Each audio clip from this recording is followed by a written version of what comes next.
and welcome once again to the video. Now, in this one, I'm going to take a look, once again, just from a fan's perspective, not a film expert, but I'm just going to give my opinions, basically, on the F1 movie, which I saw recently. I actually watched it whilst the Austrian Grand Prix was on.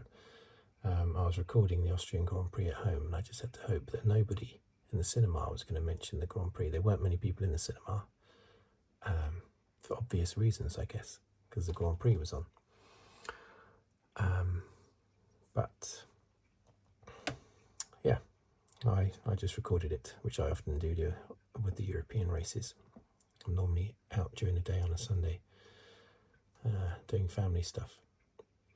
Right, so I'm just going to talk about what I think are the pros of the film and what I think are the cons of the film.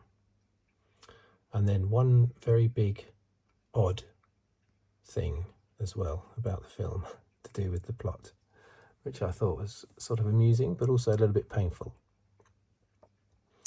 And anyone who's listened to my videos would know the thing that hurts me the most in the recent history of Formula One, because I go on about it all the time. Anyway, I will mention that odd thing in a moment, but let's just dive straight in, shall we? The F1 movie. I'm not going to give all the details about who the producer was. Well, it was Jerry Bruckheimer, wasn't it? But I can't remember the name of the director, I have to say. But yeah, it was produced by Jerry Bruckheimer, wasn't it? He did Days of Thunder, and which was a great film. I really enjoyed that. And also he did Top Gun Maverick as well. Did he do the original Top Gun? I assume he did. But yeah, he's the perfect person for this type of film, I think.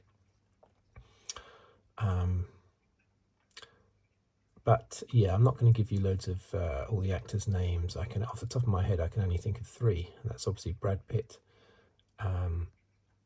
Javier Bardem, who played the team owner, and Damson Idris, who I'd never heard of before. English, I assume English actor, playing Sonny Hayes, teammate. There will of course be spoilers. I try to keep spoilers to a minimum, but it's a bit difficult to talk about it without spoilers, really. So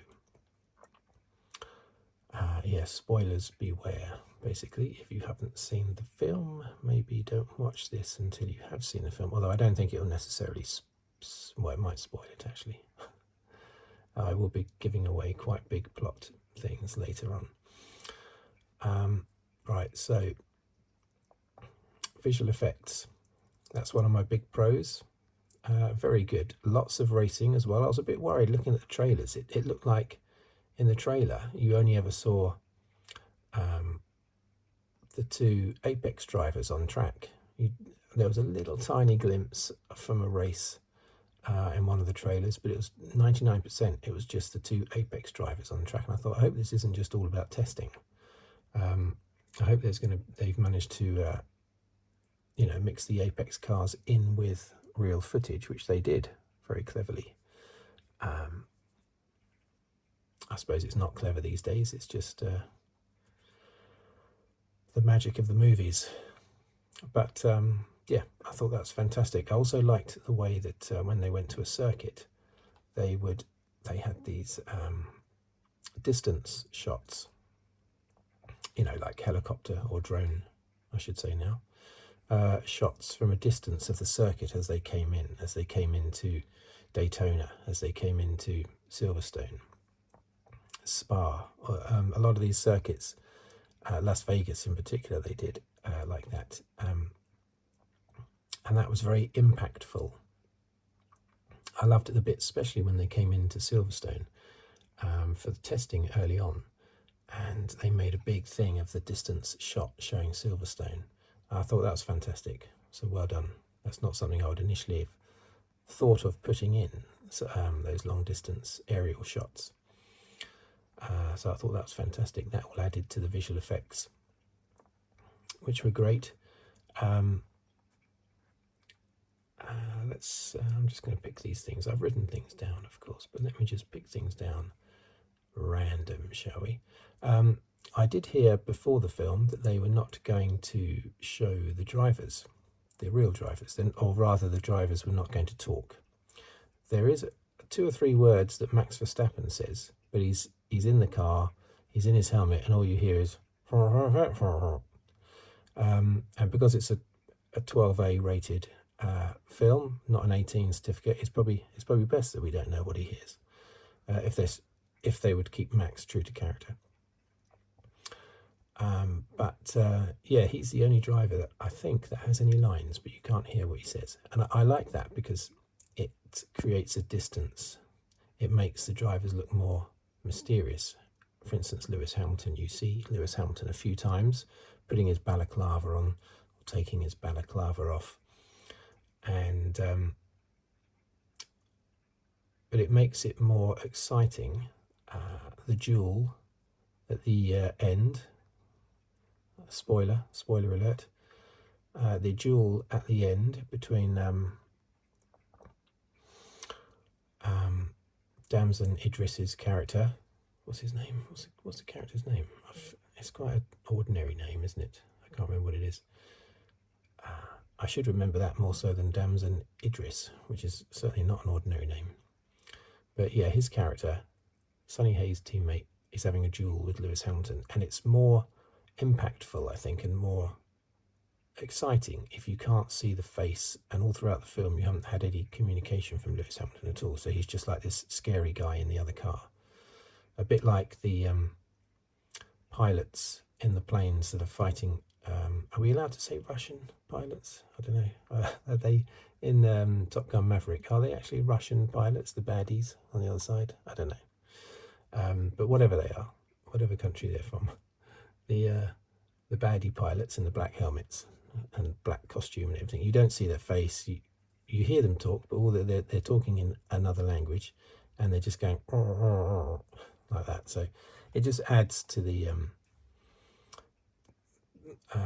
gravitas of those other drivers. It makes them more mysterious and greater in stature. The fact that there are not scenes showing them all chatting. At one point, Alonso, he comes along and pats Max on the shoulder. Now, I think wasn't that impromptu?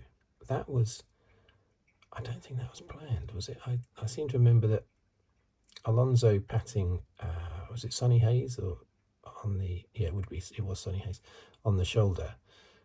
I don't think that was planned, from what I understand. Alonso just came up whilst they were filming and did that, and they left it in, I think. Anyway, but I don't think Alonso says anything. So I think that's good that they keep the drivers at a distance, at arm's length, the other drivers. That was a very good idea. They certainly don't with Crofty and Brundley, David Croft and Martin Brundle, Crofty and Brundley, who are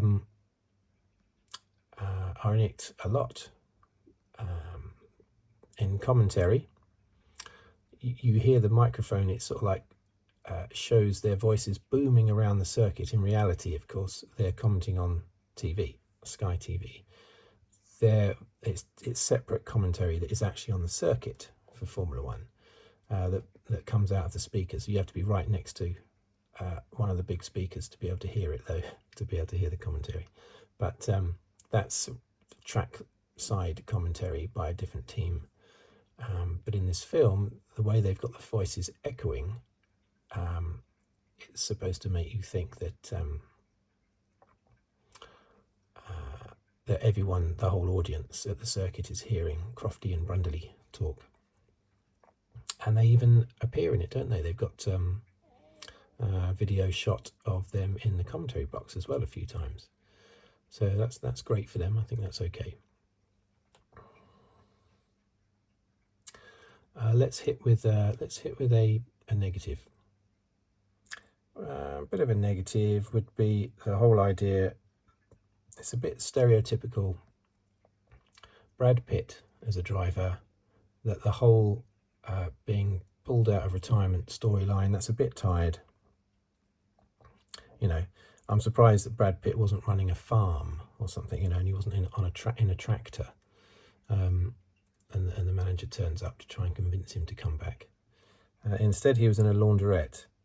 But it's still very stereotypical. The whole come on, you've got to come out of retirement. You've got to come out of retirement, tempting the former racer out of retirement. Very stereotypical and a little bit, repetitive from other films. Brad Pitt as a driver, it is a bit ridiculous. Of course, it is.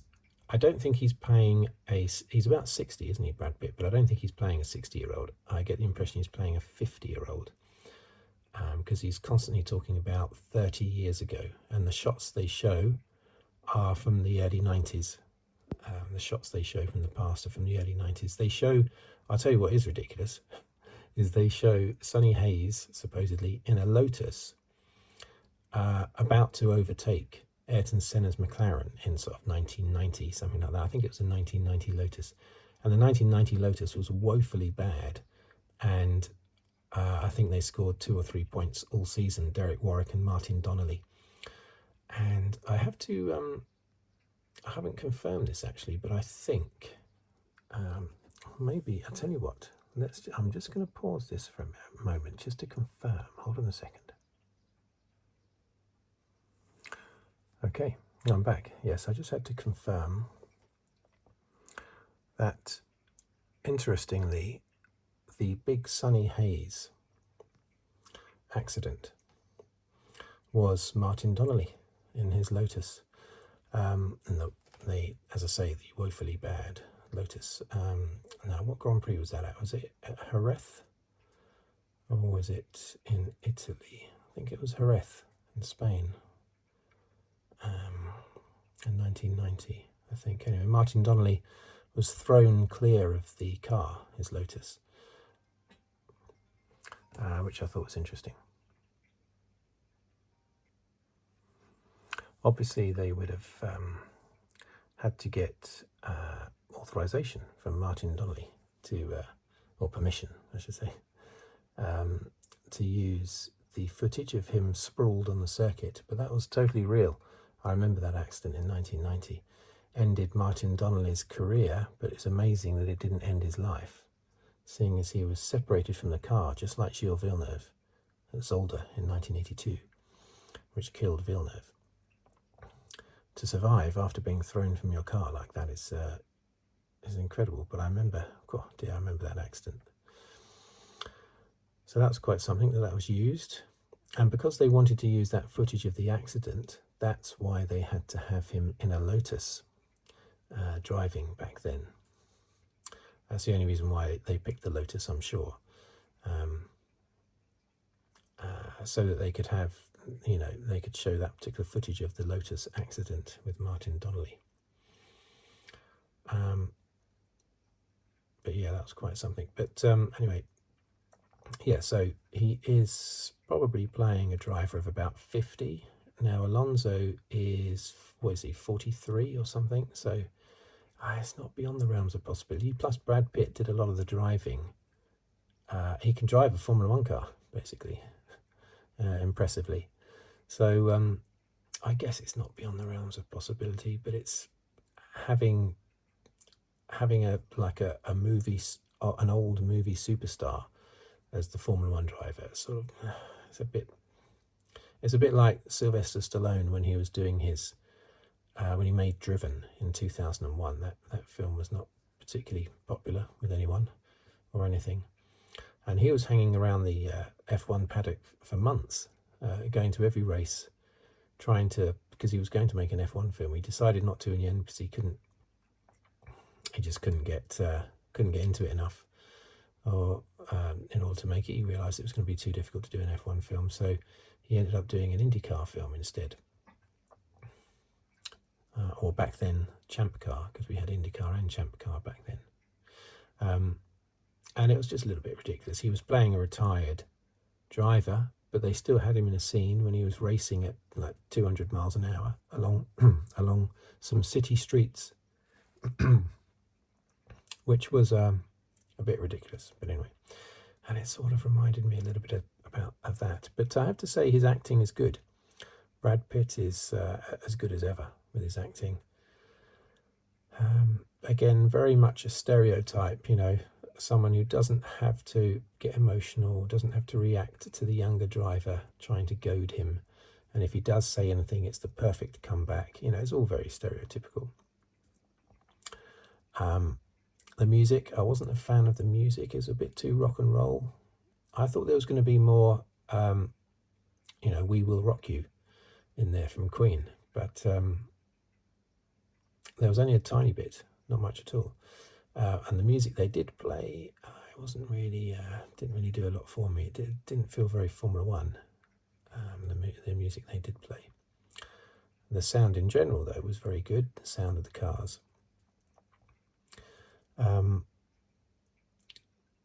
Let's have another positive, shall we?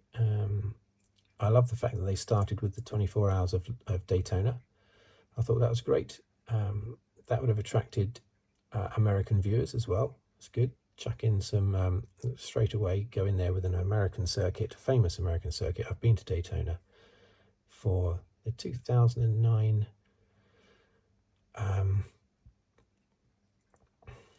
Daytona NASCAR race, the 500. Daytona 500 it's called, isn't it? Yeah, I went to that in 2009. Won by Matt Kenseth. Matt Kenseth, wasn't that his name? Matt Kenseth, the driver. That was rained off, that race. It's incredible, isn't it? Florida. I went there on holiday, and that was part of the holiday doing that. And the race was rained off after 100 and however many laps, 120 laps. It was cold and rainy. Oh dear, my girlfriend wasn't happy, I tell you. So yeah, it's great that they started. It's good for American audiences. Go in there with some. Actually, it wasn't NASCAR, was it? It was an American circuit, Daytona, but it was sports car racing, sports car 24 hours of Daytona.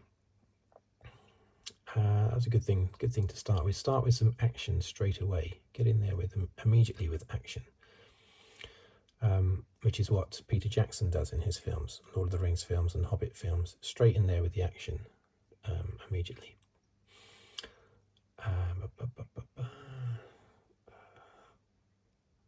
Letting Sonny Hayes, now this is a spoiler again, okay, a spoiler, but letting Sonny Hayes win, I thought that was good as well. At the end, Sonny Hayes, he goes, go on son, off you go.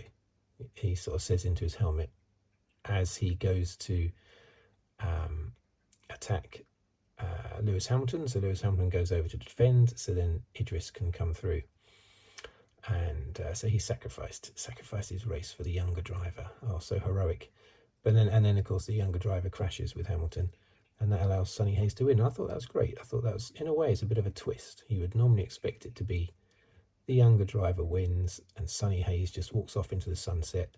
He doesn't need the win. He's above that. He's an old driver. He doesn't need it. He's okay. Doesn't need the trophies. But he actually wins, and I thought that was great. He gets his win, and then of course the other guy will supposedly go on to win numerous other races. Sonny Hayes finally gets to win a Grand Prix in his last race. And I thought that was a really good ending, that really fitting ending. I also thought it was good that there were no baddies, really. And when you're watching the trailer, you tend to think that the black actor playing his teammate, Damson Idris, you assume he's the baddie, basically, simply because he's his teammate. He's the young one. He's the up and coming Lewis Hamilton, basically. And he's supposed to be and whenever they show in the trailer, they always show shots of Idris being annoyed and slamming his helmet down on the counter and things like that. I keep saying the actor's name because I can't remember. I cannot remember the character's name. Wasn't he? Oh, he was just referred to as like DP or TP, wasn't he? Throughout it, DB, TP. That's what Sonny Hayes referred to him as by his initials. Anyway, I thought when you actually see the film, you realise he isn't a baddie at all. He's actually a good guy, and he's painted right from the beginning as being a good guy. he's just a bit sceptical about this old fella coming in, and they rub up against each other with their penalties, with their personalities. Actually, Brad Pitt didn't get enough penalties in this film, but that's another thing. They rub up against each other with their personalities, but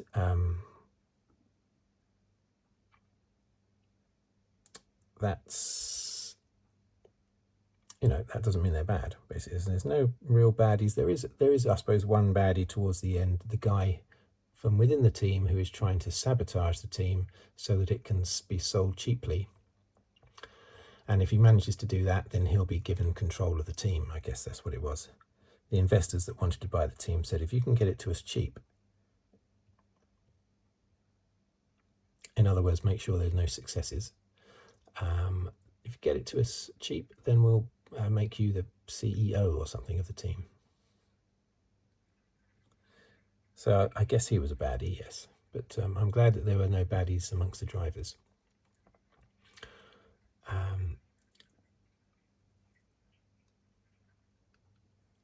Now, one thing that I really didn't like was the driving, the naughty driving. What is going on there? The naughty driving, too much naughty driving. There's no way in reality that you would have drivers being allowed to do that. He would have been banned. He would have had race bans, Sonny Hayes. And it just made F1 look a little bit like banger racing. Him deliberately going off the road and crashing into polystyrene blocks so that goes onto the track and then there's a red flag, or him deliberately clipping people's wings and it creating debris, which creates a yellow flag again or a red flag, and going, oh, whoopsie, and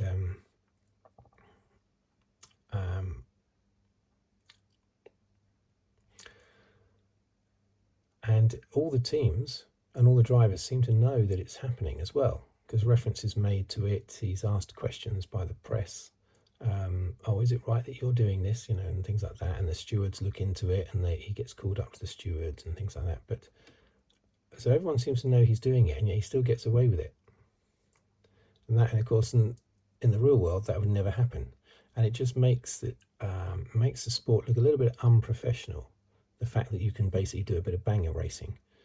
Like it's NASCAR. Yeah, I didn't particularly like that.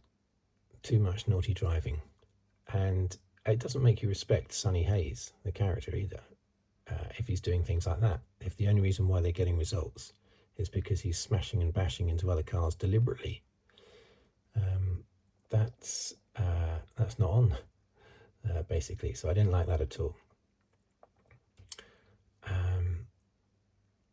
I'm also a little bit surprised. It's a minor thing, but I'm surprised they didn't show Eau Rouge.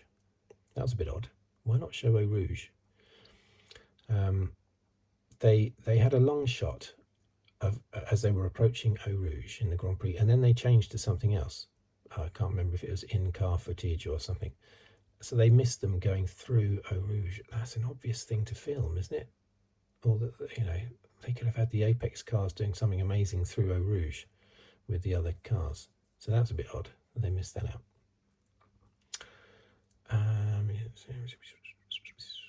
Visual effects, I mentioned there. Crofty and Brundley, I mentioned that. Not showing the drivers, yeah. I've almost mentioned everything apart from the odd thing that I was going to mention. Oh, another thing as well. A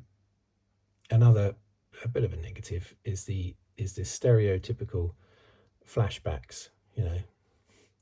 Flashbacks.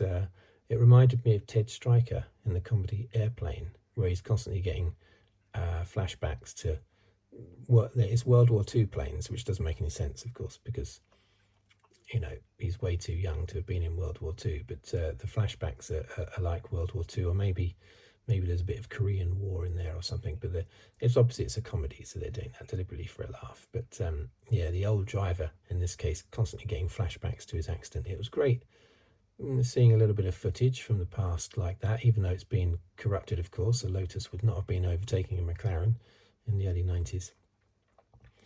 But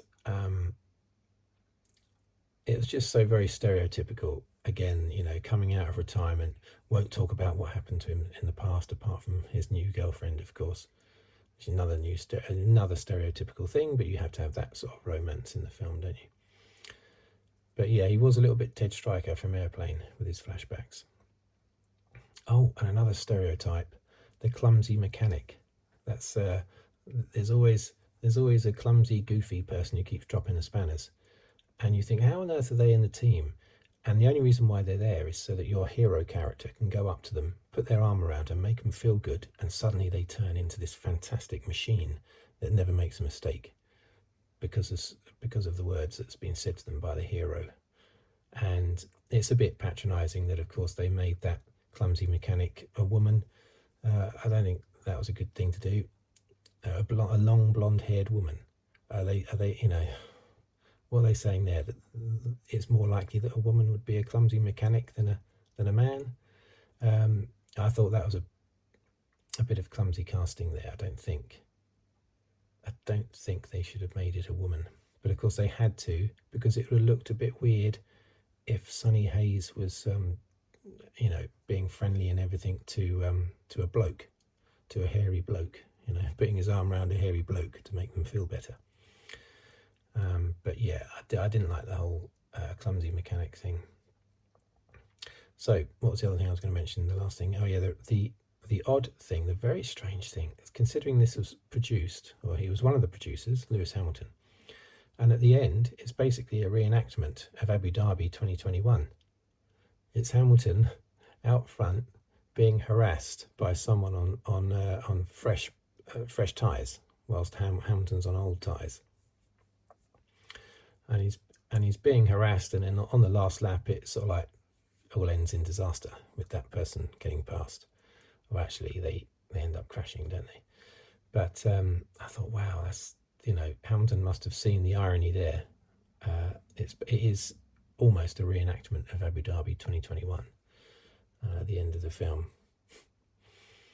The acting all the way through, yeah, it was good enough. I guess it wasn't great, but it was all right. There's nothing wrong with it. It was okay. Yeah. So there you go. That's my thoughts. My main negative was the naughty driving, which, you know, doesn't make F1 look professional. The main positive was just the visual effects with the racing and the sound, the camera work, the cameras on the cars. That was all great. The visual effects. And that big standout odd moment, the reenactment of Abu Dhabi 2021. Anyway, that's it, I think. I've been joined, by the way, by quite a number of in fact, most of, I should say my families. Most of my families, because some of them belong to me, some of them belong to my son, of our Formula One cars, Barago Formula One cars. So I've got most of them here. Not all of them, though. So, thank you for watching. Thank you for listening. If you would like to subscribe, please do so. If you would like to like the video or comment on the video, please do so. I've got, what will my next video be? Might be a Grand Prix review video, I'm not sure. Depends when this one is released. I'm sort of nervous of releasing it too soon after the release of the film, in case the spoilers ruin it for anybody. Anyway, I have put spoiler alerts in here. So, yeah. Oh, and you can also, if you want to, leave a tip on the thanks button underneath the video. But anyway, the main thing is you're watching. That is the main thing, watching and listening. Okay, I think I mentioned everything that I wanted to say. Yeah, looking at my notes, can't see anything else. So, I will see you. Thank you for watching. Thank you for listening. And I will see you on the very next video, hopefully, whatever it may be about. Thank you and goodbye for now.